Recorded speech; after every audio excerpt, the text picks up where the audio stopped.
Greetings, everybody. I'm trying this for a second week in a row, which is streaming this to Twitch. For the record, my Twitch stream is Bobo Fidos rather than Bobo Chess. I'm going to try this experiment for a couple more weeks.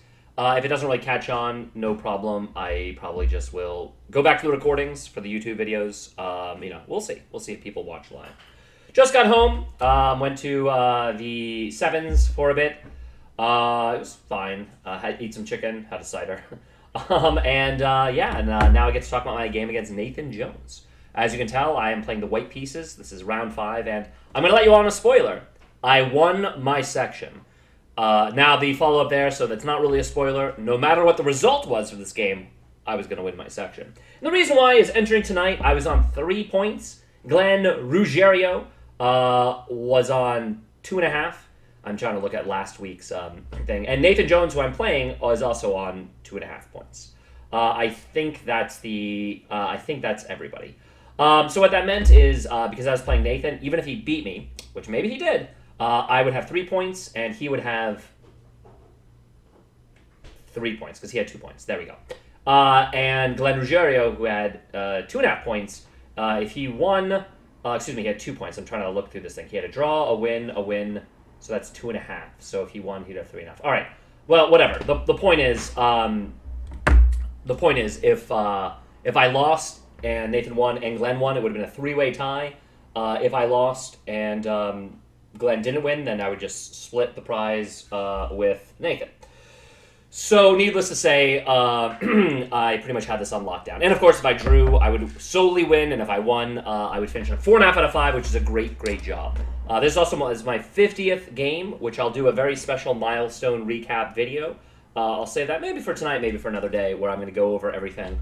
But I think you're all here for the point, which is to, well, see what happened in my recap. Nathan and I have played, I think this was our second game. And looking at my stats, I have played... Actually, I don't want to reveal that. I just realized that might be a spoiler. Let's just say I think Nathan's very solid.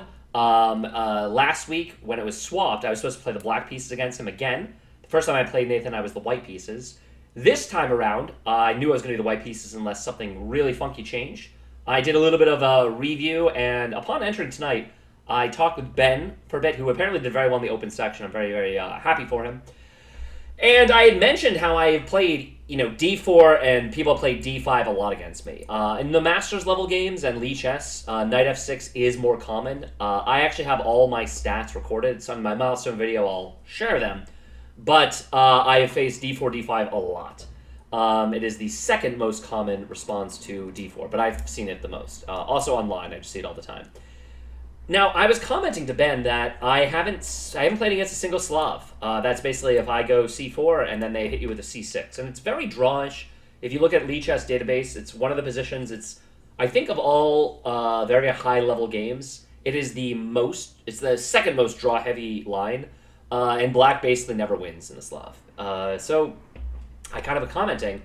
I said, Ben, it's kind of funny. I just reviewed the Slav today, but not a single person has played it. And what do you know? Nathan Jones hits me with a Slav. Now, I've been sharing a little bit of my, prep work, my own training. And it's funny because I went through, I made these own little charts. I did these yesterday. I've been going over them. And I went over to the Slav defense, which of course is like a D4, D5. When I play C4, rather than accept the gambit or play E6, which is just the Queen's Gambit decline, they then play C6. It kind of gets into a Caro-Kann-ish version, if they're kind of happy with Caro-Kann. Shares a lot of similarities. My favorite move is Knight F3, which is not necessary, and there's basically 2 responses. Knight F6 that I write here, or E6. Both kind of turn into what's known as the triangle defense, or the modern Slav. And I'm familiar enough with these, and it's funny because, as you guys can see this board, guess what's going to happen? We're going to get into this exact position that I've studied, that I literally went over earlier today. And from here, I play G6, which is a slightly unusual move, which is why there's a bunch of continuations. All of them are pretty reasonable. And my opponent, I was ready for all of these moves. Bishop F5, Bishop G4, D takes, E6, and they can even mirror you with, some of this is deep theory, I probably shouldn't share that, G6. Here, E6 was played, which is known as the triangle Slav, and it basically we just transposed, and I knew what to do. The reason why I'm sharing all that is Nathan, I know, is a very strong online bullet player. It's what we had talked about. He's probably better at bullet than me. I think my rating is actually cratered. I've fallen 200 points, which sucks. I think he's a couple hundred points higher than me in bullet. But the truth is, bullet and classical are two different beasts. I think that there is very little overlap, maybe a little bit, but it really doesn't matter. In classical, it doesn't really matter who's better. I probably think I'm slightly better, but the truth is, of everybody at the chess club, everyone I've played, and you guys can make the decision for yourself, I think Nathan is very comparable to me. Very, very comparable. So, all right, so what I'm saying with all the prep work is I blitzed my first 8 moves out. I'm telling you, I used 2 minutes in the opening, and I kid you not, Nathan Jones spent 30 minutes on his first 8 moves. And I was kind of bewildered because I thought that a lot of the Slav stuff, first off, if you just make natural moves, you're not going to get that bad of a position. Nathan really kind of struggled in the opening. So this is a good and a bad thing. It's good because it shows I did my prep work, I did my training, I was ready, and I literally got a 30-minute head start, which is really nice. Yeah, so the bad side is he spent 30 minutes, and I think Nathan played all the best moves. So without further ado, let's go get into it. I'm going to hide the analysis as I've been doing, so let's turn analysis off. As a spoiler, I have not looked up anything, by the way. So I'm actually really, really curious. I'll show you both my calculations, as well as where maybe I can minimize this. But this was literally we're going to get this exact position after e6. And I'm kind of deep through that, and I went through it. And again, I know with like the Slav that it's basically like plus 0.1. And some of the positions that I get that are very, very balanced are imbalanced in the sense that although they're equal according to a computer, they are asymmetrical. The Slav, unfortunately, is very symmetrical, and it's really hard to prove an advantage. So this whole game is a little spoiler. I'll be very shocked if the computer ever has me as, like, worse. I think, well, that's a spoiler to make it seem like I didn't lose. Maybe I did lose. Maybe I blew it. I'm very capable of blowing games. But although I've been playing really quite tightly, to be honest, so I haven't really actually been blowing any. I'm sure it'll happen at one point. Anyway, let's hammer out the first moves, because this is all theory, and I know this. And again, I blitzed these. I spent 10 moves in, I had spent 2 minutes. I'm not even kidding. And I know that Nathan was already down. I wrote this down. After 8 moves, actually, he spent 30 minutes on the first. When he played the 9th move, he had already spent 30 minutes, which is kind of insane because this is just a very benign opening. So I asked him after the game, I have good rapport, I hope, with everybody. But with Nathan, I was like, what are you thinking about? And he's like, honestly, I just forgot it all, and I just needed to remember. I just didn't want to make a misstep. And I said, fair enough. But the truth is, one of the perks of the Slav, when you played as black, it's hard to get crushed. Like, it's one of these openings that, yeah, you're not going to have a lot of winning chances, but it's also really hard to just, like, fuck up. So it's probably a very safe opening, to be honest. Anyway, d4, d5. I play c4. This is my typical Queen's Gambit. Obviously, I want somebody to play the Queen's Gambit, except it literally 0 of my games been QGA, which is a bummer. I think QGA is a lot of fun. Most commonly, I've faced e6, which is the Queen's Gambit decline. And then what the move Nathan plays is c6, the Slav. I'm not going to go too deep onto the stuff that I've been teaching myself or learning. In fact, it's not like I can go that deep. I do know the theory a bit. I know the basic ideas, the tenets. I know it's pretty equal, but maybe white has very, very small pull. And we'll see if I'm able to utilize that pull. Nonetheless, there are a few moves that white can make. I've been moving away all my lines. And by the way, for those of you that watch a lot of my videos or regularly, I feel like Justin, maybe Haley, I don't know, a few of you watch my videos, which I appreciate. Thank you. I don't think I'm going to be giving too much away because I've drifted some of my openings over the last 50 games. So it's been 6 months I've been playing classical. I've played 50 games in 6 months, and I've tried to be really good about my openings. For example, I was a French defense player initially with black. Now I've switched away from that, more to the perk.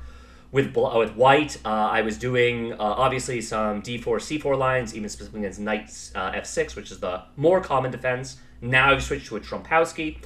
And I'm going to keep tweaking my openings. I'm going to stay with these for a bit, but it doesn't mean I'm going to stay with them for life, but it's the way I'm kind of expanding my repertoire. Nonetheless, in the foreseeable future, this is what I'm going to be playing. So I'm going to reveal that prep because I don't think it's a big deal, and you know what, if you guys prepare and watch these videos for me, more power to you. All right. Nonetheless, I've been playing. I was trying some more knight c3. I've shifted all my to knight f3, and the reason why the gist is this enables more Catalan structures, which I do prefer. I'm pretty good in the Catalan, to be honest. And a lot of the Catalans, you want your knight on d2, which means if you played it to c3, you've kind of not ruined it, but you've kind of messed it up a little bit. So I've switched a lot of my lines. So that's why I'm booked up with this specific setup pretty thoroughly, as you guys can see by my notes. There's pages and pages of my D4. I did it all myself. All right. Anyway, as noted, this is the second most common move. This is the most common move. It's solid. It's very, very good. There's absolutely nothing wrong with this. G3 is not the most common move. It's what I play. But there's a lot of things that white can do here. A lot. You can play E3 here, which is very, very common. You can still play knight C3. There's nothing wrong with it. You can play knight B to D2. There's a lot of options here. There's a lot of flexibility. But the lines I've been looking for are more G3, which is actually not a Catalan when they set up the structure, by the way. But it's a Catalan-like structure. We can kind of transpose, but nonetheless, it's more when they've played E6, and C6 hasn't been played yet. And that's where the long diagonal becomes more powerful. Nonetheless, since this is all theory, just keep in mind I'm playing very, very quickly. Nathan's not. Nathan goes into what's known as the modern. It's like the triangle setup where they have these 3 pawns. And I know when this is played, because I literally studied this and looked at this, that this is like incredibly benign. And when Nathan plays this, I'm just like, all right, it's, because again, in this position, I'm booked, like the more interesting lines are when they play bishop out here, when they take. Those are all more interesting, to be honest. This is not so interesting. That becomes completely symmetrical. This is kind of like maybe the most boring line. So, whatever. Like, I'm now faced with E6. I'm going to just do my thing. And I know my thing is correct, because I've studied this. This is where studying kind of pays off, where you can kind of learn the theory. Nathan goes for bishop b4. This is fine. I know it's correct to block with the bishop. They can trade. They can maybe even play queen to a5. It doesn't really do anything. And I block. He chooses to trade. It's actually reasonable to move back as well. Like, that's a fine option. And the reason why is, from black's perspective, white wants their knight on d2 a lot. So if the bishop's there, it forces the knight to go to c3. And I know, by the way, this line, funny enough, ends up being plus, like, 0.1. Basically, white has no advantage here. It's one of the best responses to my kind of Catalan. Trading is fine, but this is I liked when he traded. And this is the first like mini thought. I actually maybe think I think I did take 2 minutes here because I wasn't sure if I should go knight takes or queen takes. I didn't think it really mattered much. I didn't want to obsess over it. And I thought in a lot of lines your queen belongs on c2 so that you can play e4. So I took with the knight. Yeah, basically, we go from there. At that point, when we've arrived at this position, I'm just like, okay, like, black is fine, white's fine. I have a 30-minute time advantage. Let's play chess. Castles, these are the best moves. And finally, we get b6. And this is, again, 8 moves through, where I knew b6 was a move. In this setup, I actually think taking... in fact, Nathan after the game said that he wanted to take. I actually think taking by the computer is the best line, but I like it because I'm obviously the most booked up against the computer lines, obviously. Where I can then start pushing like a4, kind of ignore it, play against the double pawns, and we want to open up so that my bishop can become strong. And I do know that b6 is a move, I just wasn't sure what the best response is. So finally, and I kind of tried to blitz to get to this point, finally we're at a spot where I have to now make a plan. And this is the first time I actually use any of my time. I decide that maybe I should think a little bit, and I start thinking to myself, okay, I know that once you castle in a lot of those lines, taking is good. But I didn't think taking was great yet, because I thought that in a lot of lines you actually could take with a queen. And normally that's bad, because if the knight is on b1, you can then develop it to c3 with tempo. When they play the queen there as well, you're looking to play e4, basically with tempo. But I actually thought that he could maybe just grab the pawn, to be honest. So basically, c takes d5, queen takes d5, e4, and I thought knight takes e4. And I looked at all the discoveries, and none of them really worked. So I thought that maybe I can't quite take yet, for all those reasons that my knight's not, able to develop to c3. Now, maybe this is all flawed. So I thought maybe I need to prepare e4. The common ways to prepare e4, I looked at queen c2. You might even have some, like, vague checkmate ideas. They work more in blitz. Like, you can never knock off the knight on f6 with an idea of, like, g4, g5. You might be able to threaten mate. Probably won't work, but you can at least induce some weaknesses. So that was one idea I had. Another idea is moving your rook to e1, again with the idea of setting up the e4 push. And I even thought that I could even maybe just play e4 anyway. I thought that this might work, where if he goes pawn takes, and I was calculating this a while. So let me show you the move I played, which is just the very simple rook c1. I thought this had to be right. I thought that I was going to open up the c file, and I wanted my rook on... I knew that this rook belongs in c1. The F rook can sometimes belong on the D file or the E file, so I wasn't sure I wanted to commit it yet because I thought I might just be moving it again. But let me at least show my calculation. I thought if I played E4 here, if he goes takes, I would play knight G5. He's not hitting this yet. And I thought in like this position, there's a reason I didn't like this. I thought in this position, I thought maybe he could play like, no, C5 definitely doesn't work because then I open up on him. What was the move I was afraid of here? Let's say he develops there and I take... maybe even something like this, but this isn't even that... This is losing for him, because then I just have this tactic. Check, and then I open up there. So that doesn't work. Maybe I should have just played E4 immediately. I'm trying to think if I... Like, why I didn't, like... Because I was looking at E4 immediately. And if he took here, I can't play my knight out because it gets hit by the queen. So I'd go takes, he would play takes, and then I thought I would be moving backward. Oh, maybe I didn't like this, because I thought he could maybe take the pawn.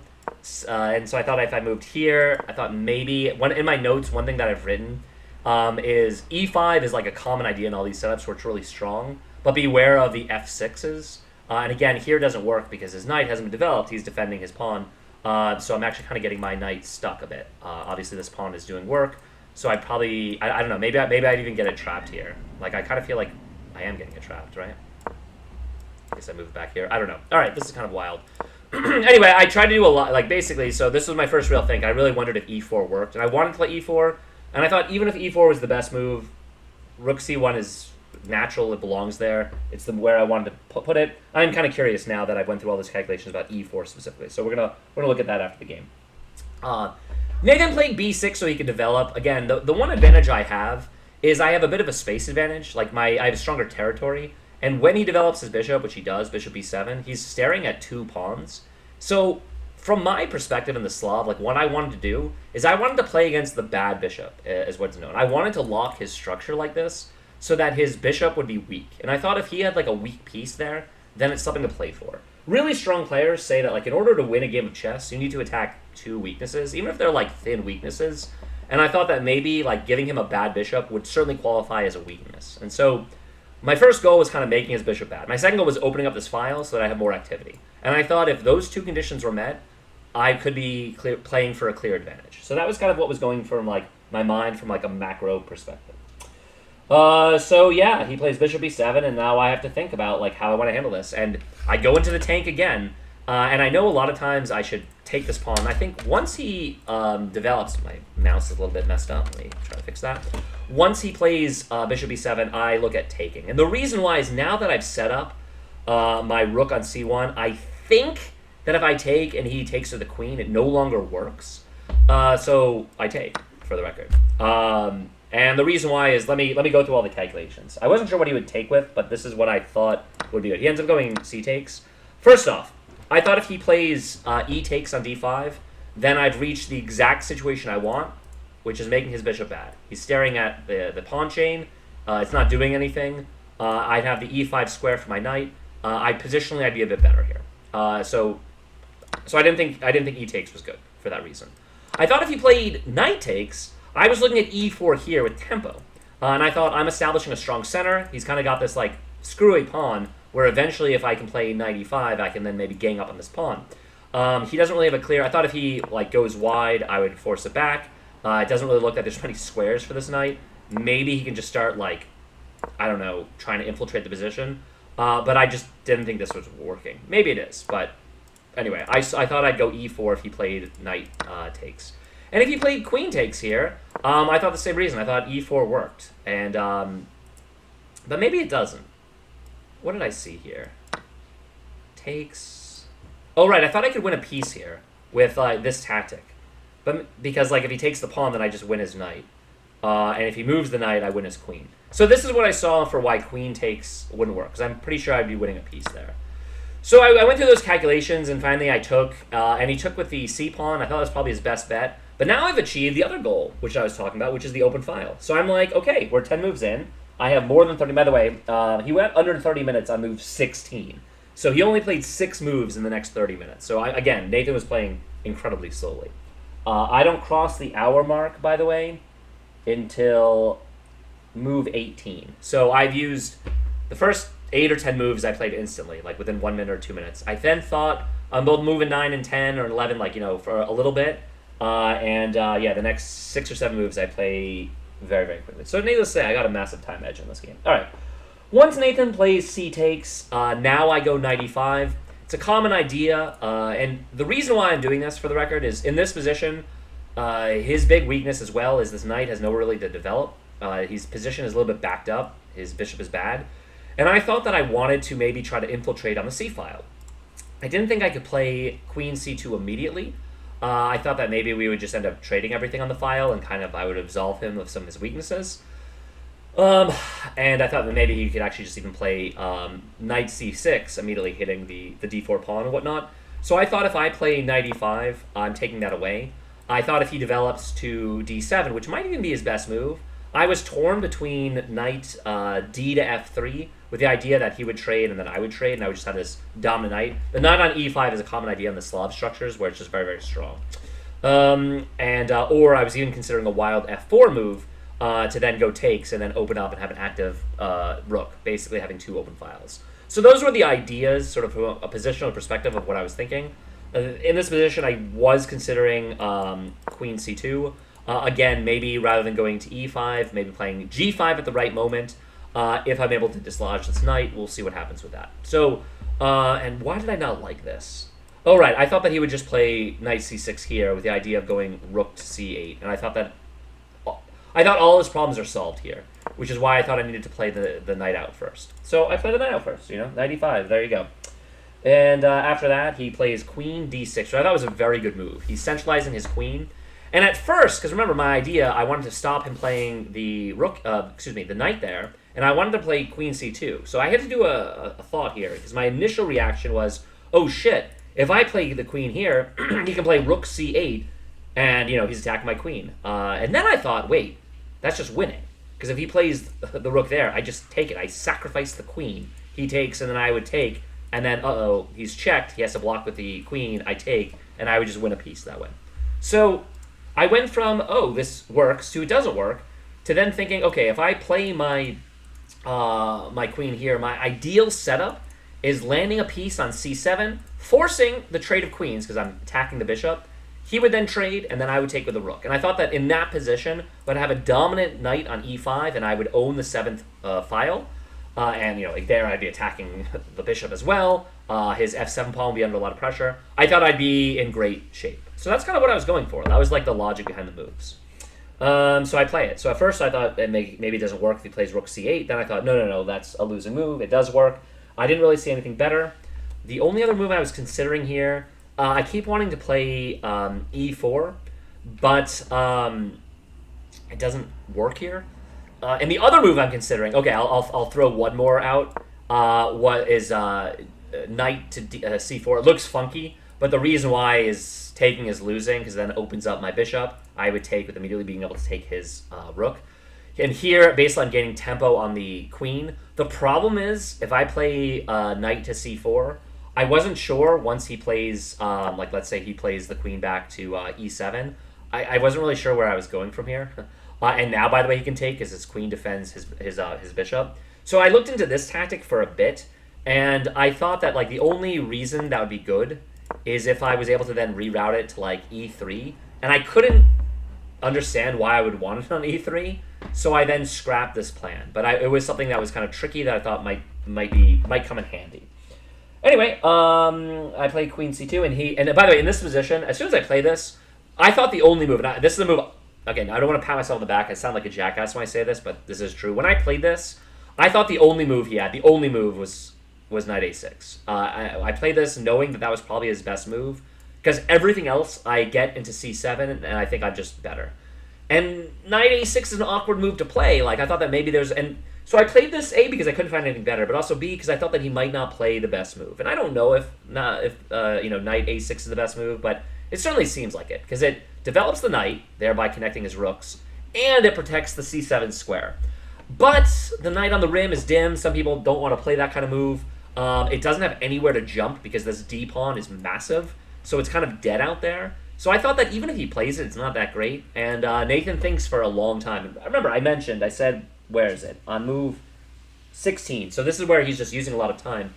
Literally an hour to move 16 times. By the way, I got tea. All right, I took it, and yeah, I'm drinking some of my tea. It's almost cold because it's been like 25 minutes. All right, looks like I've got one viewer who's another spam bot. I gotta say, if I don't have any real viewers soon, then I'm just gonna go back to recordings because I'm not getting anything out of this Twitch experience. Anyway, Nathan finds the best move, I think, and plays knight a6. And I do think this is a great move because now, by the way, he is actually threatening the rooks to basically bully the file, and I had to go back into the tank. I wanted to be able to play, you know, queen c7, trade, just immediately attack the bishop, put a lot of pressure on his position, but this completely prevents that. So I have to think, like, how is the best move? And I come up with a plan. You know, I'm a man, a plan, a canal, Panama, and I play a3. And the reason why is I thought if I immediately play queen a4, I actually thought that he could start jumping into my position, and all of a sudden, especially if I leave this file, he doesn't have to worry about my rook infiltrating onto c7. I thought that maybe he'd have the play. Again, if the knight gets here supported by the queen, maybe there's some jumps, maybe I'm tied in.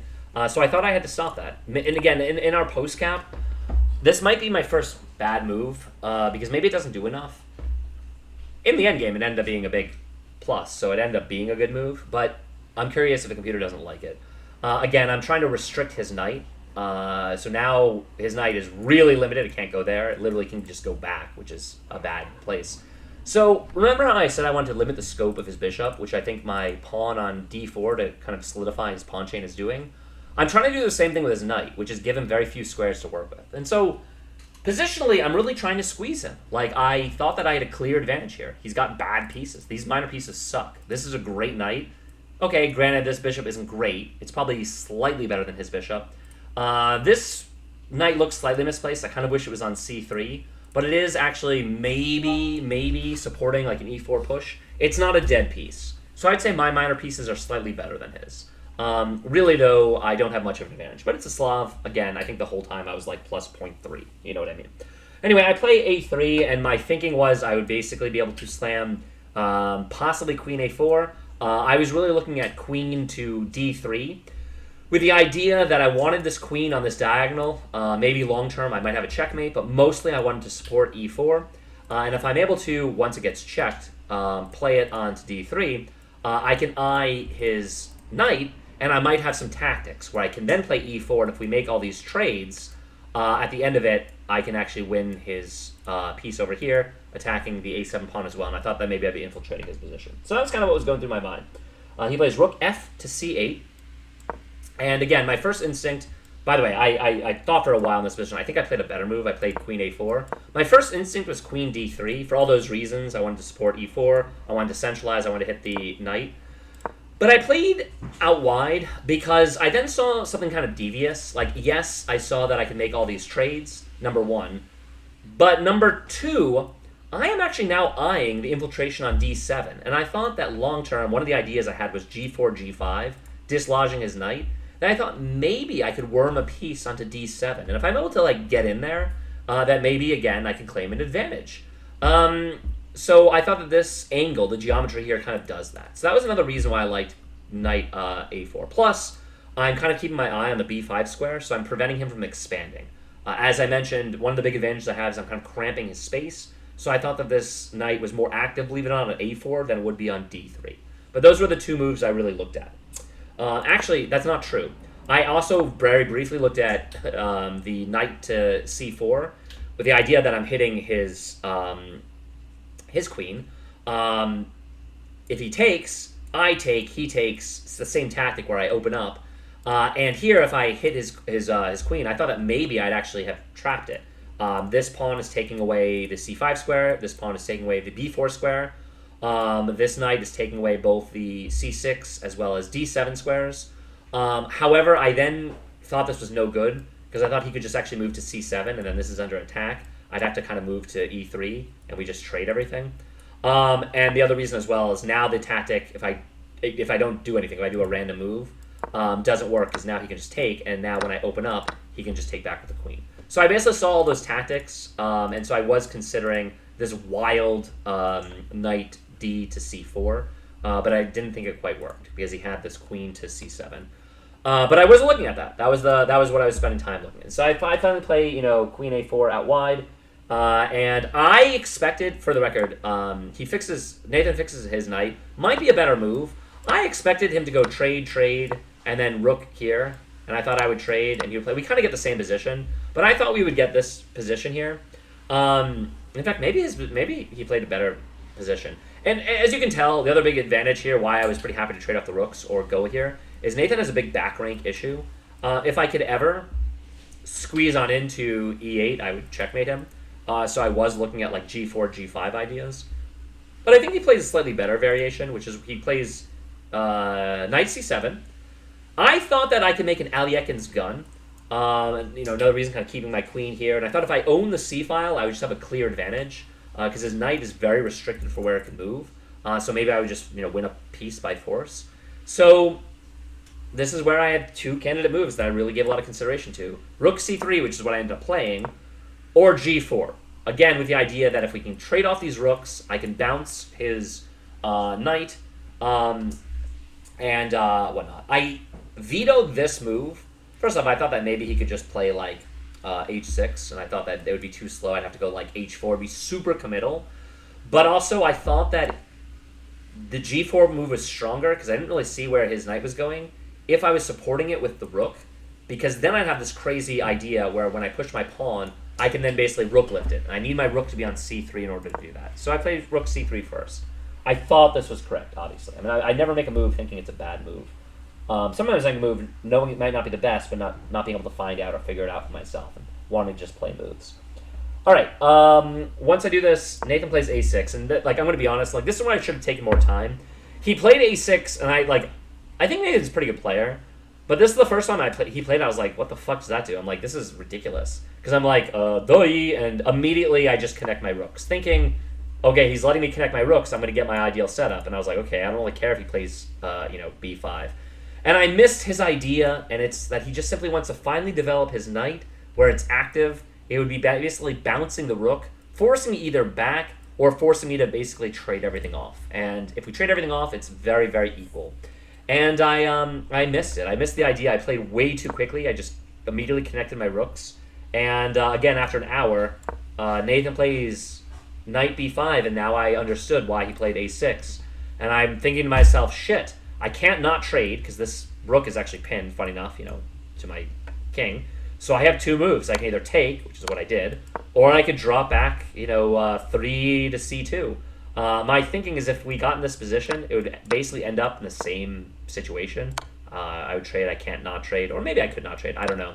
And then in this line, my pawn is on pre. He has a shitty bishop, and we go from there. So I just force the issue. I trade off the rooks, thinking that I have a small advantage. I have long-term pressure on the a6 pawn. And thinking that he's got a bad piece, and I have a really dominant knight, that this is an endgame where I must be better, so let's try to convert this. He still has back rank issues. Everything still applies as far as my g4 ideas. I'm trying to maybe wiggle my king in. I don't really care about playing e4 anymore because there's no rook underneath it.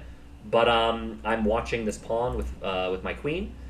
And here I actually think I made a mistake. I also, at this point, let's see, I have more than an hour. He's got less than 30 minutes. So I swear, I probably had a 40-minute time difference. I know at one point, I had twice the amount of time than Nathan. So, yeah. So, unfortunately, I start playing a little bit quickly, and I need to not do this. I've said this a million times, but I thought that maybe I should push him on the clock rather than just on the board. I thought I had these small advantages, but I thought he's not going to make a big mistake unless he gets into time pressure, and maybe that's just flawed.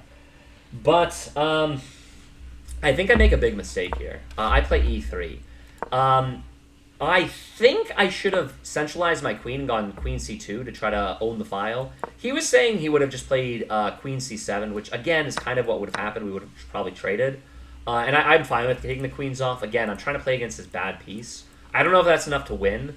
Also in the endgame, it's worth pointing out, I have most of my pawns on dark squares. He's got some light square weaknesses. So that was another thing that I thought maybe was good for me. But because I didn't do this, because I played e3, he plays... What does he play here? I play e3. He plays knight d7. I guess he's just trying to trade. He told me at this point he was just saying, like, he was a little bit worse. He was okay just trading everything off, just taking a draw. But I actually think he can play queen c7 here. I think black is better in this position. Obviously, he's threatening queen check and then winning my knight. Obviously, maybe I could block with the queen, but then he starts gobbling pawns. I thought maybe I'd have to retreat all the way back to queen d1. I'm not sure, but I thought if anyone was better in this position, it might be black, actually. I didn't, and I realized I made a misplay by playing e3. Now, the reason I played e3, if we get back to what actually happened in the game, is I thought that in this previous position, his knight is attacking my center pawn, and I wanted to be able to move my queen. But I missed the fact that I can basically play the queen to c2 first, because I'm immediately attacking his bishop. He has to answer it. Maybe either moving the bishop or move... I obviously wouldn't move the queen there, because then I would just win it. So let's just say he moves the bishop, and then I'd be able to play e3. So I think I made a small move order mistake. He didn't capitalize on it, so I was thankful for that.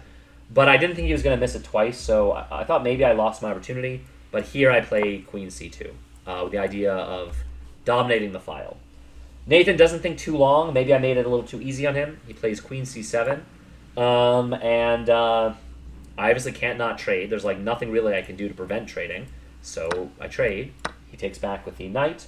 And we're playing this position. And I don't know how the hell I'm supposed to win this one. But I thought I was slightly better. Why? Who the hell knows? Because I'm cocky. We have symmetrical pawns. It's 2 on this side, 3, 4, 5, 5 on this side. So material's dead even. Pawn structure is dead even. Safety, we no longer have rooks on the board, so his back rank is not really an issue anymore. So king safety is basically the same. Neither king is further into the middle of the board, so neither king is more active. This bishop isn't particularly good, but I've got all my pieces, and this is the one thing I was saying. I have achieved all of my pieces, my pawns on dark squares, whereas he doesn't. He's got light square weaknesses. I thought maybe if there's any way for me to like reroute my bishop, that maybe I can make use of the fact that he's got targets and I don't. So I did think that I was genuinely better in this situation. I just knew that the one thing I could not do under any circumstance was let him trade off his bishop. Because if he trades off his bishop, his worst piece is off the board, and it is genuinely a dead draw. Alright, we are at 37 minutes. Alright, even boring games, I have a way of making interesting, I guess. Or maybe they're not that interesting, I don't know. Alright, he takes with the knight. He then moves, and obviously I could take, he could take.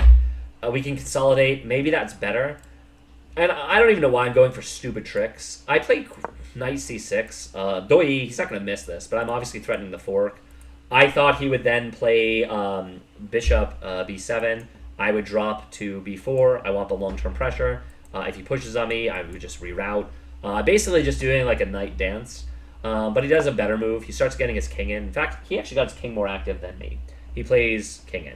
The only advantage I have, other than the very, very, very slight advantage about the light squares, is Nathan at this point is below 20 minutes now. I know because it's starting to count seconds. So he's like, Nathan is like, I think he's down to like 15 minutes. So he's getting really low on time. Really low on time. King f8 hits the board. I play knight f3. My thinking is that I want to basically get my other piece in. I'll trade one pair of knights and just have, again, a super active dominant knight and reroute my bishop and go from there. And my thinking was, all right, I got a big time advantage. I've got a comfy position. I certainly never felt like I've been worse. Maybe I missed that one move where he could have taken the file with the queen. He missed it. And let's try to kind of grind here.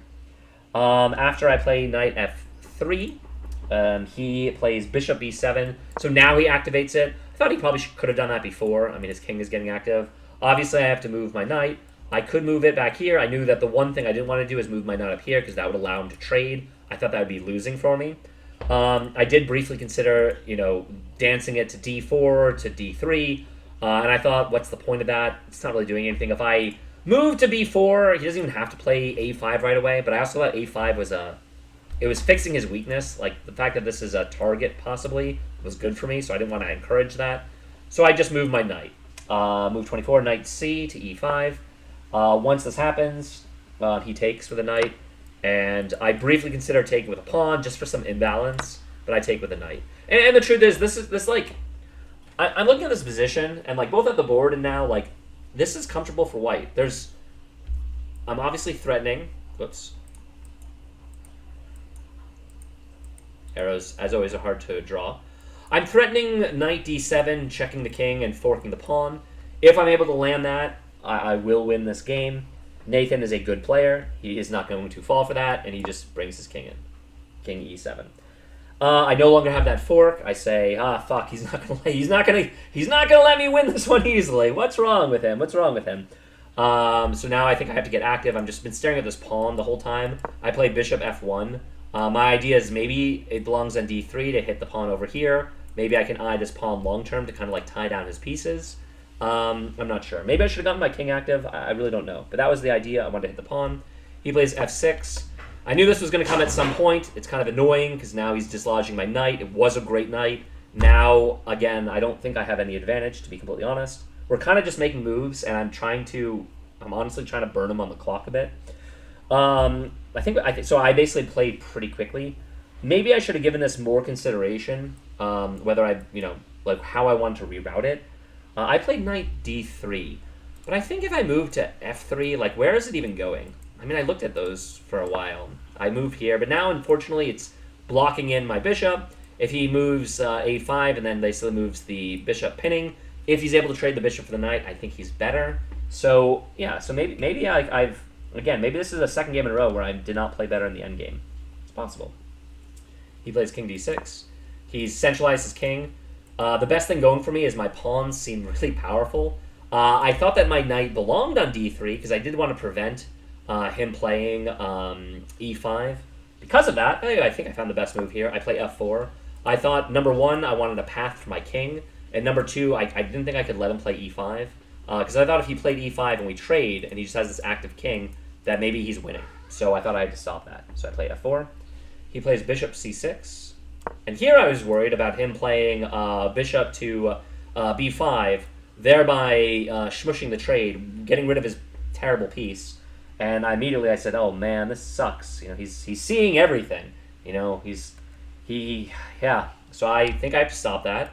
I play my knight to b4, yes, and technically hitting his pieces.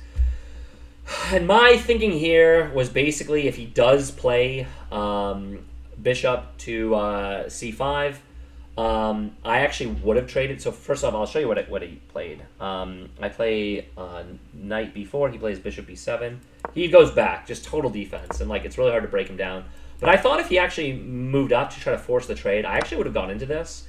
And I think he can't take with the knight because I thought that then I could finally win this pawn. And I don't know if this is winning, but normally knight endgames up a pawn are like pretty winning. I think I'd win this position, to be honest. So I thought that he would have to then take with a pawn. And again, I'm not saying this as much, but now finally, if we range this position, he'd have a very slight weakness, which is the double b pawns. And like I'm not saying this is winning, it probably isn't. But I thought that maybe I'd have something to play for here. So that's why I allowed this, thinking that if he played this traded off, it'd be advantageous. However, he plays back. Both of his pieces are tied down. Again, the fact that these are on light squares meant that I thought I had something to play for, but I felt like he was just smashing me like all over the place, or stopping me. Again, I never felt worse for one moment of this game, but I was really trying to grind him. So now I'm thinking, all right, do I move my king in? No, now finally we can attack the pawn, centralize my bishop, because here I thought if he pushed the pawn to f5, I would be getting confirmed weaknesses of a backward pawn. I thought this would basically be an inducing a weakness, and I'd have a brilliant square on e5. I would basically then make it my mission to reroute, probably drop my bishop, move here, and then move into e5. And I thought I'd be better, maybe winning even, because again, he'd have the ship bishop, and I'd have this strong knight. So I thought that maybe he would block, but maybe this is bad, because he plays the very natural move. I think it's probably the best move. He plays h6, and he's now getting off of the light squares. When that occurs, I'm not like upset, but I'm like, damn, I don't know if I'm going to win this game. I now decide it's time to centralize my king, like move it on in. I play king f2, thinking I probably need it closer. One idea I had was the long walk, get it to g4 to h5, basically wiggle, wiggle, wiggle. I thought maybe that was winning. And yeah, I mean, maybe it is winning. I mean, I don't know. Like, this was the idea. This is what I was playing for. And now Nathan hits me with e5. And this was the only other time where I'd been playing pretty quickly, trying to push him on the clock. Nathan is down to 6 minutes. He plays the next 15 moves in 5 minutes because he finishes the game in 30 seconds. So yeah, literally 15 moves under 5 minutes because he stopped recording because he took a picture of my score sheet at this point. And real quick, obviously I can't move to f3. That would lose the game to e4, because it would be a tactic check and it's just game over. So I obviously can't push my king. I then see a crazy, crazy idea. First off, I kind of want my knight to c2 because if he takes the pawn, I want to be able to take back with the knight. And I thought if I then stick a good knight on like d4, same deal, I have all the play in the world. Because if I can then jump to f5, I'm hitting his backwards pawn. I have a lot of scope, and then maybe I can run it down on the king side. So I kind of want to just kill off and like basically do a win move. I also thought, well, if he takes, like if I let him take and I can take back, like he goes take, I can then move my king into a more active square on e3. So I thought that was pretty good. Again, if he pushes, I thought that was weak because now he has a permanent weakness on d5. I could then move my pawns and just get my king in. So I thought I needed to look for a move that didn't actually do anything, but would allow him to possibly make a mistake. And maybe this is like faulty thinking, but I play h4, and I thought this was clever. And the reason why is I want him to clarify the position so that I can respond accordingly, reroute, and then march on in. And I thought that this would be winning. Okay, I know that this pawn endgame is kind of tricky, but this was my mindset. And believe it or not, guys, I think it pays off. Well, not yet. He plays a5, which I thought was going to happen, but I immediately blitz out knight c2. Again, I want to swing it, hopefully, to d4. I then, after the game, realized that maybe I should have given more consideration to a2. And the reason why is, like, let's say he continues to ignore this position, just not do anything. I thought maybe it actually belongs on c3 in these positions, with the idea of getting it to b5 supported. So I kind of, how do you say this, regretted my action there. So I thought maybe that was the more accurate, but nonetheless, I moved to c2. Again, thinking here, I'll play his move first, because I think this strategy pays off. He plays d takes on e5. What? No, he doesn't. Move 33. Oh, he plays g5. Yes. And I think this is I thought that when he played this, I thought that this was a game-losing mistake. I thought. All right. Let me show you my calculations, just so that I'm not, blowing smoke, if you will. I thought if he takes here, that knight takes is winning. I'm controlling these squares, kind of coming in, specifically the f5, and I thought that'd be very comfy. He can't move here to block me, because I would just win it. Obviously, if he pushes, we trade everything. And, maybe I run it down. If he takes this way, same deal. I thought I was going to take with the... Which pawn was I going to take with? I thought I was going to take with the e-pawn with the idea of getting my king in there. But maybe it even belongs up here to just kind of move in. Something like that. And then the other move was if he played here, getting the weakness... I thought I was going to just move to e2. Again, trying to get in the position somehow to target the d5 square. And again, that's what I thought I had, like this weakness where he has a light square weakness, all mine are on dark squares, and literally that's it. And he plays g5, and I hope people don't beat me up for this, but I look at his clock, he's down to like 3 minutes, and I think I should have calculated the win here, because I looked at this, I thought this was wrong, and very quickly... I calculated a forcing line. D takes, E5, F takes, because it has to, and then I would play F takes G5, with the idea of basically making the pass pawn. And that's exactly what happened. I thought it was just winning. So we'll see if it, in fact, wins. And we started blitzing these, and yeah, I thought I was going to win all over the place. So I played D takes on E5. He plays F takes, and I think I'm just winning here. F takes G5. He takes. And very quickly I calculate if I take, he can run his king. So I play h5 here, thinking it's unstoppable. The truth is, 3 moves away. It's his turn. 1, 2, 3. He'll stop me. I then saw maybe I could support with my bishop. Maybe do like a tricky check to distract him to come on in, and then queen. But it doesn't work. It doesn't work. I then thought that maybe I can move my king in, gobble up his pawns while his king is in the corner, and then that would be winning. But I messed it up. So I think I, for the record, had 40 minutes on my clock, so this is like kind of inexcusable. It's not inexcusable. Literally, he's down to 3 minutes. It's really, like, you have to understand, strategically, it's so hard to decide between pushing them on the clock or not. Like, it's just so tempting. Because first off, this looked winning to me, but it wasn't. And you'll see why. I play h5. He plays king e6. He's racing with his king. I play h6. The whole time I thought that if he pushes e4, preventing me, that I would actually just sacrifice. And I thought that was winning. All right, so basically, like, I'll show you. If he played here, I would take... He doesn't have the time to take back, because then I actually make a queen. Yeah, he plays king f6. He's totally beelining here. I play h7. He plays king g7. And I play bishop f5, because he's here. Thinking, stupidly, like I'm such an idiot, that I'm taking away his knight jump. I'm no longer going to get boxed out of protecting my pawn. He can never attack my bishop, because then I queen, and I thought I'd walk my king in. Those were the quick calculations I made. Unfortunately, and like I regret everything, he plays knight e8. It's got to be the only move in the position, I would say.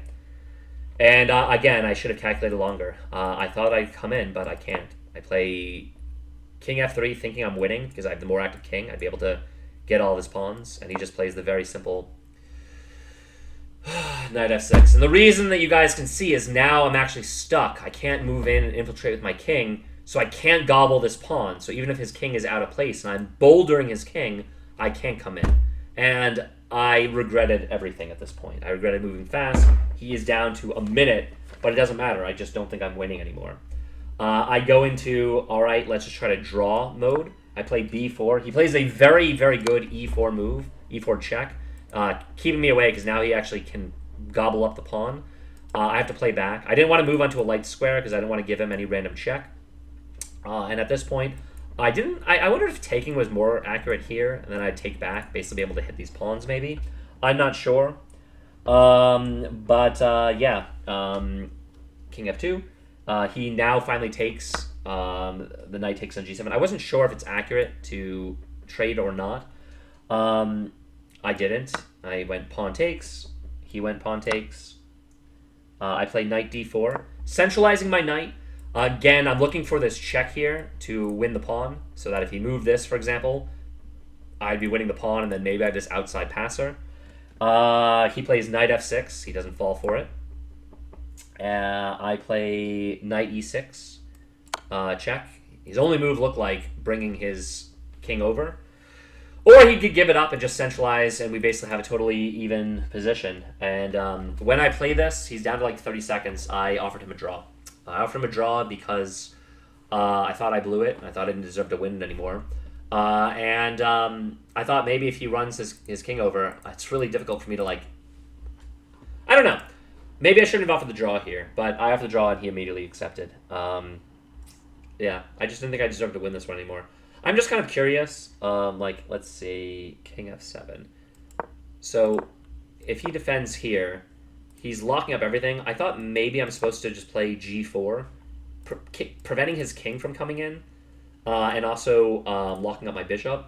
I thought maybe I'd be able to move around. Maybe this is winning. I don't even know. Like, it's really hard. His king is not active at all. Maybe I should have tried to win this game. I really don't know. I was just annoyed at myself. I have these moves. No, not quite. They don't work. Because although, yes, he's taking away there, and this is just staring at the wall, he finally gets free with his bishop. So the game ends fairly anticlimactically. He's taking up the pawn here, but, yeah, and if he moved in with f7, and I would take with check, he'd move over. Maybe I'm winning, actually. I don't know. All right, well, let's turn on the engine and go over this one. Because looking at this endgame, maybe I should have won this game. Well, I'm very curious what the computer has to say. So let's check it on the computer. Let's check it before you wreck it. All right. And again, I know that sometimes my computer lags when I, fast forward a few moves, but I know all these moves. Like I literally, like my own homework to myself was just like going over like a lot of this opening stuff. So I kind of know it through this point pretty well. I play not the best move, but it's the move I like. It's still fine for the record. All right, and yeah, it's still a book move. Again, all these are moves. Bishop f5. G6 is the best move, and it's very boring. But he plays e6, which is fine. Yeah, and again, all these positions are like, white has a bit of an edge, and like I felt like I had a bit of an edge. I thought, and the moves are very natural. Bishop to g2, that kind of thing. All right, so let's. Now that I'm seeing the end game as it was, I think I was mostly just upset at myself for not using my time. Yeah, maybe I'd let Nathan super off the hook here. I think I was just upset at myself, to be honest. Damn. All right, well, whatever. Let's keep seeing what's happening. Yeah, this is the best move. I do know that. D takes is good too. Bishop check is totally fine as well. Let's bishop check, which is what he plays. Yeah, I mean, again, I told him because I know all this stuff. I mean, it's book. Because he took a long time, but I said, yeah, you played the best moves. So like you spent your time, but Nathan spent it effectively and well. Yeah, I do know that bishop e7 is better than trading by about 0.3 of a pawn or something. So I was pretty happy when he did this. I wasn't sure which was correct. Looks like I ended up being correct. I took with the knight. So how did I mess up this game? Like, how did I fuck this up? Because like I know I had a comfortable advantage throughout this game. Like the way it played out. By the way, I'm going to warm up my tea, so I'll be back in 1 second.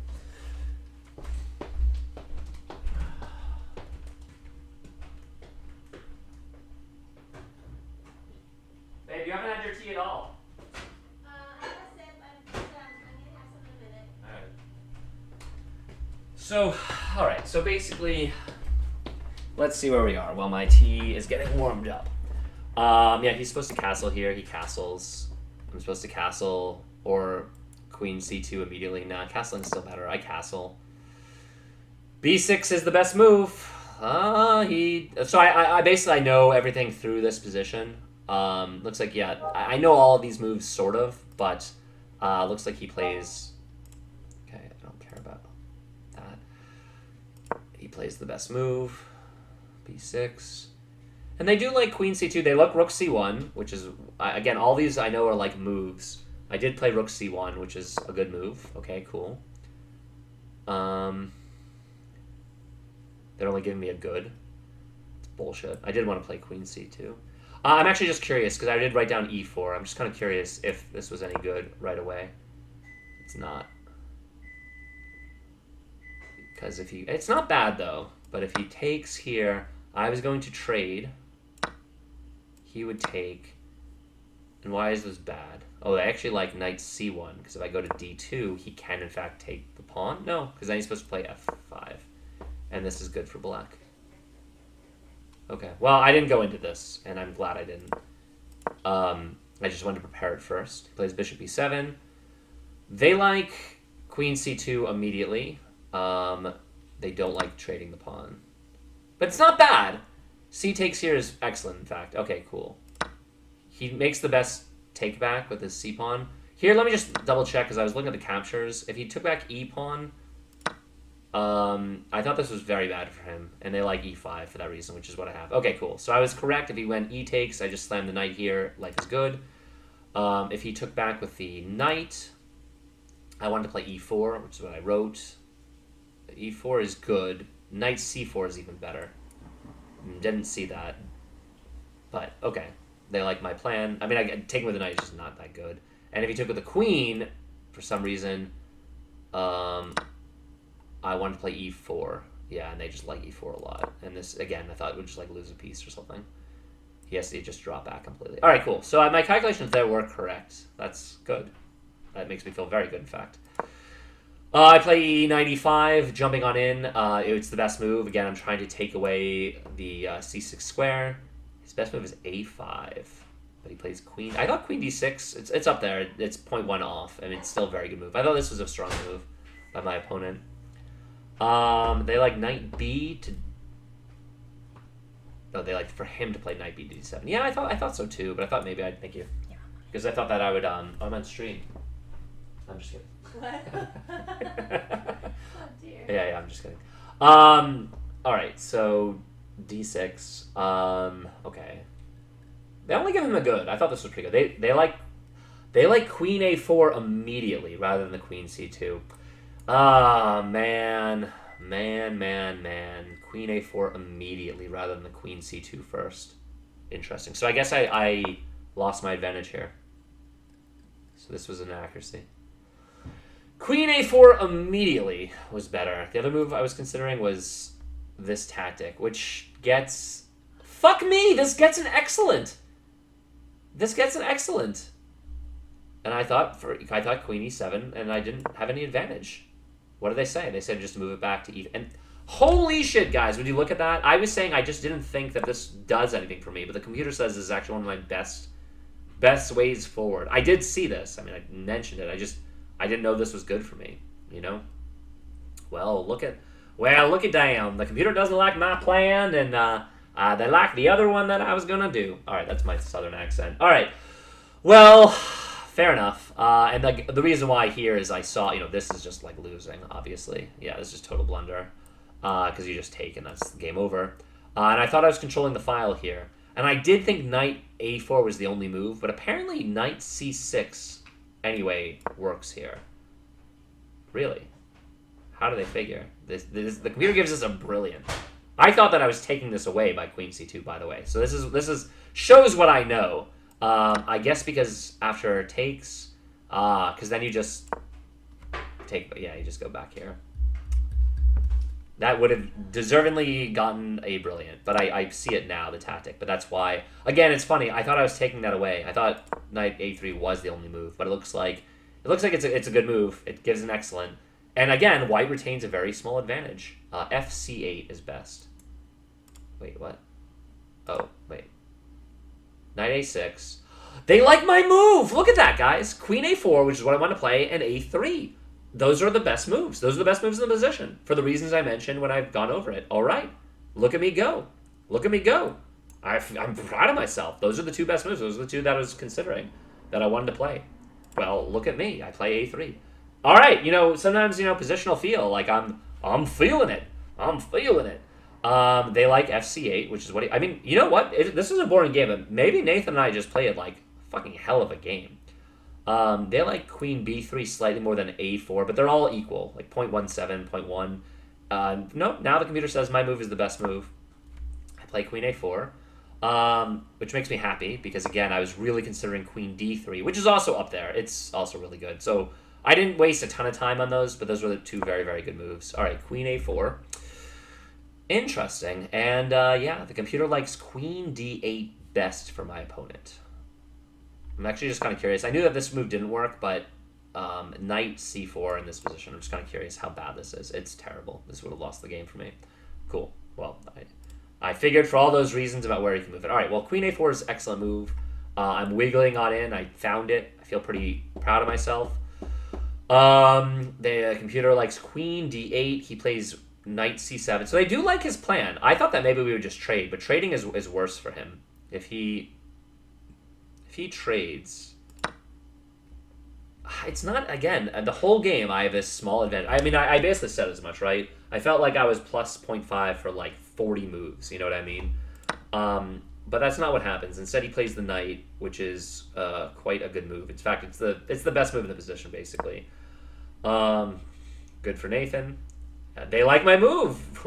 They like my moves. I don't know. Maybe I'm playing pretty well. Rook C3. I mean, it's the same. It's the best move in the position. God damn it. God damn it, man. Best move. All right. They like queen E7 best. He plays the A6, which I thought was a bad move. It looked funky to me, and fuck me. He played this, and I was like, yeah, it's just a bad move. But I need to see that... Oh, shit, guys. You see what the computer recommends? Now I can play the tactic that I've been wanting to play the whole game, but now it works. Because now if I move here, he has to bounce his queen, and that lets me bounce into b6. Ah, chess is hard. Although, just to show you guys what it's saying, this tactic now works. Okay, they're even saying that he has to take it. First of all, I'm attacking the queen. Every other move is just losing, but if he takes here, now I take here, and I'm just going to win the exchange. And then drop down to d1. Yeah, and... Man, cc5. cd5. I played, like, f3. Yeah, and let's say he finally... No, that would be totally losing. Let's say he moves here. We trade. He takes. And, like, yeah, if we got this position, I would have won this game for sure. Well, maybe not for sure, but +2. Man, I saw this tactic. I just didn't see it here. And, again, I think I told you guys, I moved immediately. I saw him like this. I needed to think here. A6, immediately when he played this, I was like, this is a bad move. But I didn't see it was bad, for this reason that now this tactic works. Either knight is good. DC slightly better, which makes sense. The less active knight getting into the middle of things. And for the record, if I play this and if he doesn't accept it, if he just like moves the queen, for example, this is obviously 100% losing because now I come in with force and I would have won the game here. Oh, fuck. So I had a clear win in the Slav, and it's a tactic I did see, and I just didn't pull the trigger at the right time. And now, unfortunately, when I allowed this, when I missed my move there, missed my chance, and he plays knight b5, and I just didn't see that idea, I should have realized that all of a sudden this b6 pawn is not defended, it's weak, that I have these jumps, and like, man, it's sad when you see a tactic, and it doesn't quite work, but then it works later, but you're still not looking for it. And like the problem here is, yeah, I saw these two moves, either dropping it to the second rank, which is apparently 0.1 better, or trading. I thought they were pretty equal. I couldn't tell. I didn't understand what the difference was between the two. I saw they were both moves, and I just basically flipped a coin. Now that I think this is a bad move, it's fine. It's somewhat forced. He then takes, I take, and yeah, we get this endgame where, I mean, if you look at it, it's, I hate to say it, when everything is traded off, this is plus 0.1 for me. It's, yes, white is comfortable and fine.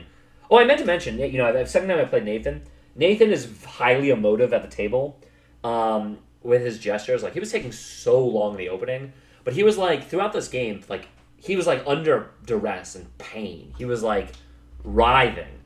And he was like making faces. I was like, dude, it's not that bad. But you could tell like he was clearly unhappy with his position for basically the entirety of the game. But it looks like I missed the kill shot there. I just missed it. And it's a bummer because I had that idea for a while. And by the way, in this position, the computer says I need to go bishop f1 immediately to activate, which is something I was thinking. I think e3 is still good, but it was a little bit slow, but still pretty good. All right, so it looks like I worried that not dropping my queen right away. I'm actually kind of curious. If I drop my queen right away, we just get the queen trade, and then there's nothing there. Yeah, queen c7, which is forced. Taking, which is basically forced, and the best move, which is what I would have done. He would have taken back with the knight. And if we got this endgame, yeah, it's dead draw. I mean, plus 0.1 in my favor if I start activating my king. Okay. Instead, that doesn't happen.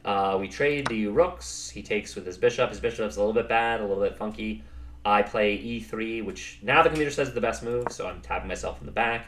I got very, very, very panicked that queen c7 was winning. It looks like it's not, because if he goes queen c7, apparently I can answer with bishop f1, but it gets very dicey. And I'll say it's the only time in this game that I was worried, I'm going to be honest. Only time. But he doesn't play that. He plays knight d7, which is inaccurate. They still want me to play bishop f1. I need to activate this fucking piece. I knew that I was staring at this dumbass pawn, that was an issue. Trading is okay as well. In fact, it's very, very good. What do? I play knight c2. This is fine as well, but not quite as good. This is the forcing line. And now we trade off the queens.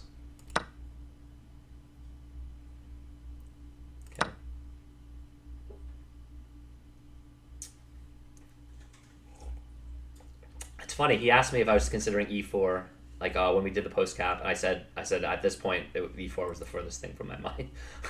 I mean, I wouldn't say it was I didn't consider e4 at all in this position. They like okay, knight c6 is as good, so they like my move, jumping in, trying to be clever. I thought this was the move that he would play. It is slightly better. The moves are basically equal. He plays, that one. It's always good to give him a chance to make a mistake. I think that his chance to make a mistake is almost nothing, but they like now activating to h3. I really needed to activate this light square bishop. That was my problem in this game. I really needed to try to get my pieces into the game. And this is just a dead draw in endgame. We both kind of figured as much. I thought maybe I had something to play for, but not really. They like d... Ooh, funky move. Knight d8. Attacking the bishop. Well, I didn't play that. I just played back. Yeah, and they still think this is excellent. I mean, we're just it's a very, very equal game. He takes, I take. And, yeah. Okay, the computer actually, funny enough, does say something I was considering. Pawn takes is slightly better, and white is plus 0.1. That's kind of funny. I mean, not really. This is just a draw. But interesting. He moves king e7, so he's centralizing. Look, let's be honest. Nathan played a hell of a game. I thought I was pushing him a little bit all game. Finally, I play bishop f1, but I'm late to the party. It is the best move here, but it's just dead drawn. a5 is his best move. He does not. He bounces me back with f6, which is still very, very good. It's excellent. They like knight f3. Didn't play the right move here. So they do like the plan here, but this is still fine, obviously. He gets his king in. They like the plan of c1 to bounce it to over there. I play f4. I thought this was a good move, I'm going to be honest. Okay, they give an excellent. I thought I really needed to take away e5, so they like my endgame plan. Bishop c6 is played. Here, a lot of moves are just zeros. Knight b4 is totally fine. I mean, again, maybe Nathan and I just played really well in the endgame. I mean, I don't know what to say, I've been playing very well lately, and I've gotten better, but sometimes your opponents are allowed to play really well too. He had that one move where he fucked up completely, and I missed it. I needed to take more time there. I was trying to push him in the clock. They like him a5 now, pushing me back. Bishop b7 is still very, very good. Yeah, it's funny. I was right. If he played bishop b5, which is what I was hoping he would do, yeah, I would have traded. And this is a very slight pull for me, plus 0.2. And I did see this, so that's nice. And yeah, for the same reason that if he takes with the knight, I win the pawn. I thought I'd be winning there. So I thought this was forced. Not that I think this is anything special, but I thought plus 0.2, plus, I would have been pretty happy playing on in this position because I have something to play for, All right, bishop d3, centralizing it is still excellent. I mean, at no point am I playing badly. I'm playing pretty well. I'm hitting this pawn. He now plays h6. They like f5 here. I didn't see f5 at all. And they also like centralizing my king, which is what I did. So, okay, I played the best move. Well, you can't win them all. I was telling my fiance after this, because, I told her briefly about the game at the Sevens, because of the bar we go to. Not after every Tuesday, but a lot of them. And I basically said that I thought Nathan played very well, and I was proud of how I played. But Nathan is 1500s. I think by the end, by the dust settles, he's still in his provisionals. So he'll be 1600. Again, maybe I'm slightly better than him. I don't know.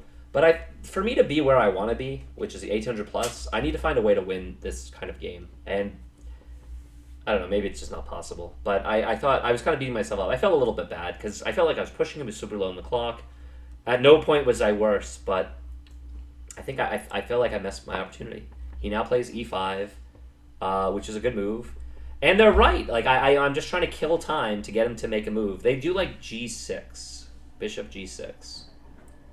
I consider this too, getting ahead of the pawns, kind of sealing that one down, and maybe infiltrating from behind. I did consider that. Do they like h4? h4 is excellent. All right, maybe this was just a dead draw, almost regardless. Maybe a lot of these moves are fine, but it does certainly look like to me that Nathan and I are playing a completely zeros game. I don't know if I should be happy we're playing all the best computer moves, or if this is just an obvious draw where anyone can do it, but I don't know.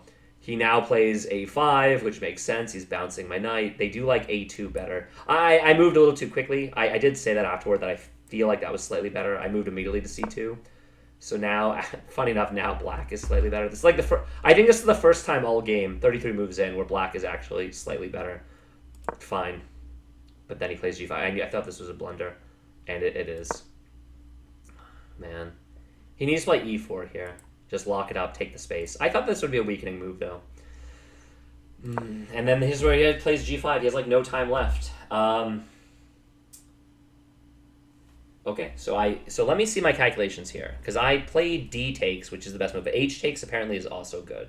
Look at all this computer stuff. D takes, F takes, F takes, G takes, H takes, all this stuff. Very complicated. All right. So I take. I thought this was the first step. This was clearly right. He has to take back with a pawn. Otherwise, if he moves back, then I just win everything, and it's just over. So this is forced. He takes.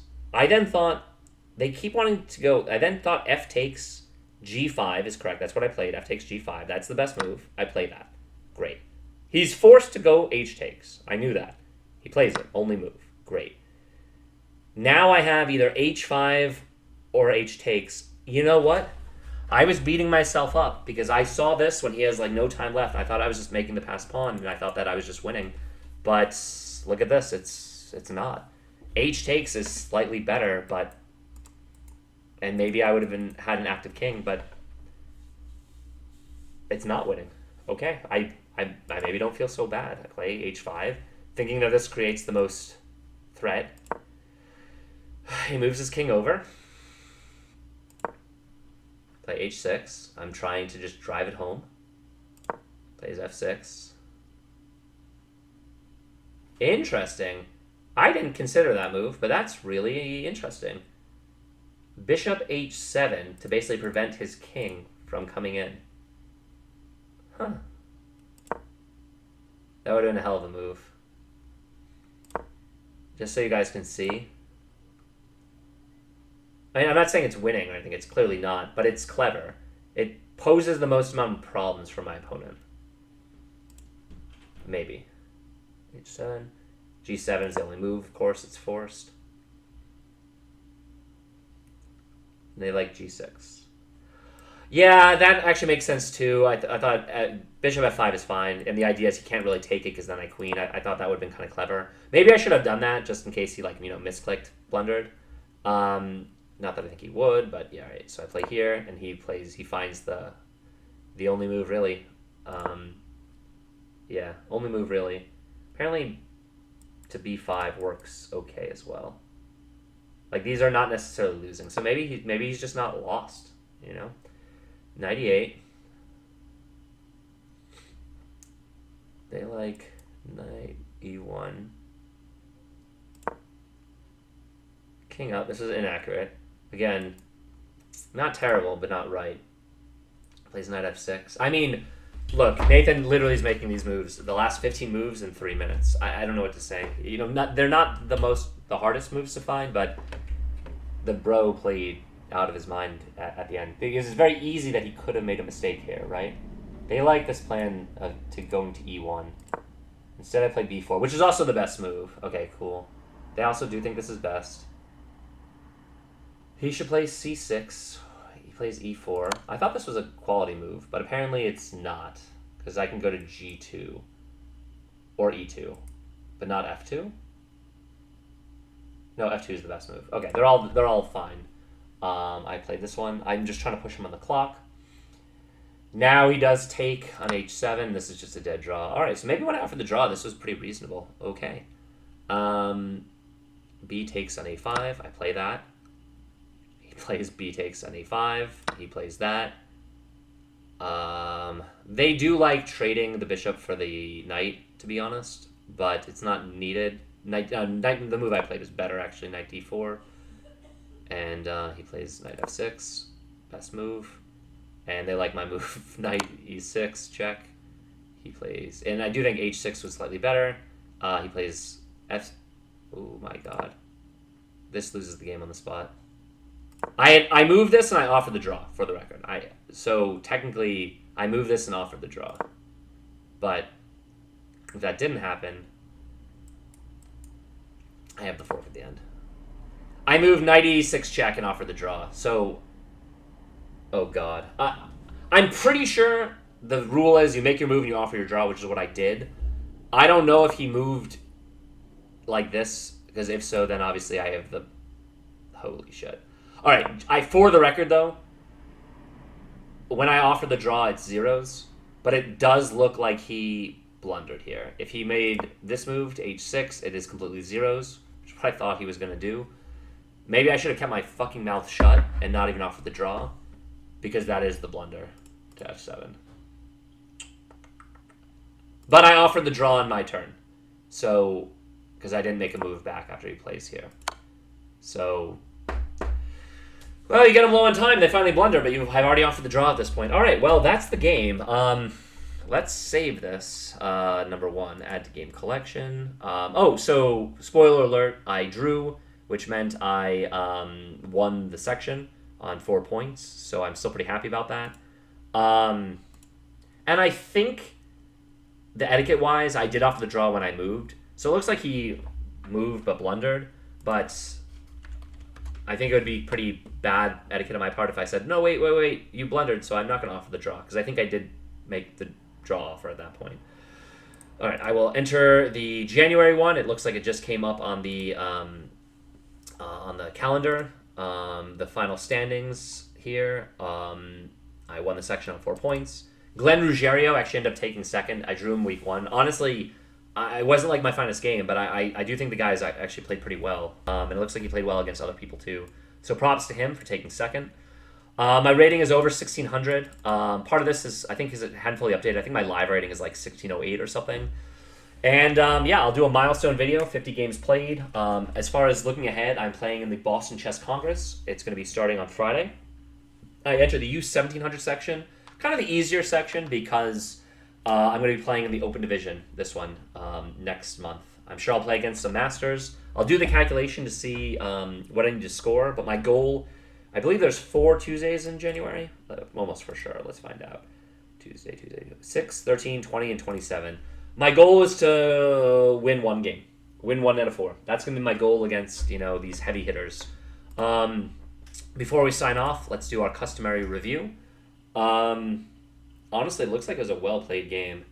93%, yeah. I'm ignoring this final one over here because I did offer the draw there. The only opportunity I really had is I missed this one. It was look at this, guys. This was mostly a very even game. I finished this month playing like 96% against Justin, 95% against Haley, and 93% against Nathan. I played very, very well. Somehow my game rating is lower than Nathan's. I don't know why. 100% in the opening. Nice. Paid off. Our endgame accuracy was pretty high. Yeah, I don't know. Maybe this is just a high-quality game for both of us. Funny enough, I think the first time we played, Nathan played and I both played at like an 89% accuracy. I think he's a good player. Like I literally 2 draws against him. I won my section. I will be entering this in the open section. Looks like Steven hasn't declared yet. I do declare. So that's why I'm playing in the easier of the Boston Congress. I hope I make some money on it, to be honest. And but I'm gonna almost for sure get spanked around a little bit in the open section of the Boylston, January 2026. I'm gonna do a milestone video. This video has gone long enough. I don't really think there's anything much to mention. The very end, when I offered the draw, he made a losing move. I did have slight pull in the end game. Mostly we just battled dead even, and I had this one opportunity. Here. I needed to spy this. Whoops. Yeah. Just so you all can see the tactic here is this move. If he takes, I take. I'm gonna fork him. If he doesn't take, if he moves back, I fork him, and that's the game. Had I found that on Moon 16, I would have won this game. Had I found, of course, or had I not offered to draw at the very end, I would have won this game. Otherwise, I mean, like, I had a this miss on move 16. I had a mistake. I forget what was my mistake. What? B4? They're giving me a mistake on move 41? I thought that was one of the best moves in this position. What? Okay, that's ridiculous. They're giving me a mistake here. B4 is not a mistake. 91 is 0.09 better. 0.04! Now B4 is the best move! Sometimes the engine stuff is just broken. Like, you guys see this, right? B4 is literally the best move according to the machine. I played B4, and they're like, yeah, you made a mistake. Yeah, you made a mistake there, buddy. I didn't. I think my move is good. I'm actually kind of curious. Because here... Oh, here I'm able to enter. Okay. Interesting. And if he plays this move, I move knight, king e2. And I just dead draw here anyway. All right, there we go. The computer, as far as the breakdown, it's ridiculous to give me an accuracy for that move, actually. Actually ridiculous. I hate when they do that. It's so stupid. That was literally the best move in the position. How can that be a mistake? Basically a miss. Otherwise, I played pretty well, to be honest. 93% is great. I only got a draw for it. Kind of a bummer. Chess can be hard. It can be pretty cruel, too. I missed my win here, and had I not offered the draw, maybe I would have found that one. I mean, all right, my closing thoughts are this, to be completely fair, as this video's gone for an hour 26. Nathan's a nice guy. He's a good player, too. I think we've had some competitive games. We played incredibly evenly for the majority of this game. At the end, it just seemed like dead drawn. I got kind of pissed that like he was going to cobble this pawn. Pretty sure it was a draw, but, you know, similar to last game against him where he was up a pawn, but it was a dead draw. I offered him a draw. He just accepted it. I thought I was doing the gentlemanly thing because literally I have 40 minutes on the clock and he's got 1 minute, all right? Literally the end of the game at 30 seconds. I was like, all right, this is a dead draw, but I don't really want to flag a guy in a dead draw position. Like, whatever. Like, it's if one thing if I was slightly winning, but I'm not. And so I offered it. I thought this was a nice thing to do. And I'm pretty sure, like, again, he entered the move in his score sheet, but I had offered the draw. So I don't think I can rescind it. I don't think that's the right thing to do etiquette-wise, whatever. So it probably cost me the victory. Otherwise, Nathan and I did play very, very well. I think accuracy-wise, if that last move wasn't registered, because it was a blunder, he would have been north of 90. So it would have just been, again, a very competitive game. Still was a competitive game, and I had offered that draw, so that's why. Maybe that's why the game dings me for like missing that final move. Whatever. Neither here nor there. I'm going to have a lot of recaps coming up. I finished this month in outstanding shape. I only played the Tuesday night games this month, and I went 3 wins and 2 draws. Hard to argue. Let's hope I do well in the big tournament. Onwards and upwards. And I'm going to do a milestone video with a lot of information, and I'll release that maybe tomorrow. Alrighty. Good night, everybody. Oh, I need to stop the recording as well. So, good night, everybody.